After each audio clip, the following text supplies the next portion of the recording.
Môre geliefde, baie welkom op hierdie maandagoggend. Ons is nog steeds besig met die kerk en ons gaan vanmôre praat oor God se groot reël. En die Bybelvers wat ons vandag lees, gaan kyk wat sê Paulus vir ons in 1 Korintiërs 8, gaan lees daai gedeelte, vers 1. Wat die afgodsoffers betref, stem ons saam. Ons het almal kennis. Kennis maak verwaand, maar liefde bou op. Waar gaan dit hier? Dis moeilik, geliefde, om vriendelik te bly met mense wat hulle oor allerhande onnodige goed verknies en dan 'n vreeslike saak daarvan maak. Asof dit die heel belangrikste ding onder die son is. En dis veral moeilik wanneer hierdie mense verwag dat ek en jy daarby maar moet inval. En dis presies wat die gemeente hier in Korinthe gedoen het. Sommige Christene het besluit dat dit verkeerd is vir 'n Christen om vleis te eet, soos dit die gebruik was by die plaaslike slaghuis aan 'n afgod gewy is. Al het Jesus self nooit 'n woord oor so iets gesê nie. Natuurlik was daar toe ook 'n ander groep lidmate, dalk die meer, kom ons noem dit geestelik volwasse lidmate, of dalk net die wat minder gepla was, wat geweldig daarop gereageer het. Maar dat God ons dan nie vrygemaak van al hierdie menslike goed nie, het hulle gevra.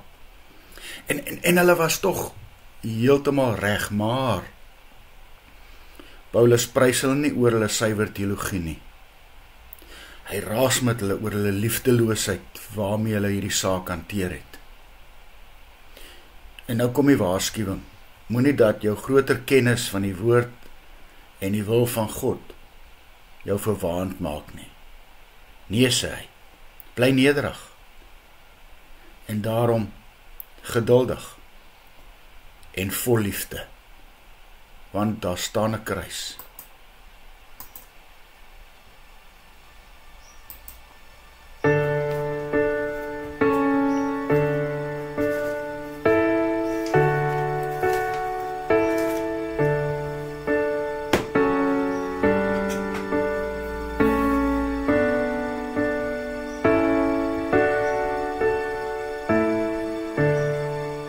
Daar staan 'n kruis vol liefde rooi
en taal en tyd in glorie glans berei vir hom, beminde van die bruidegom.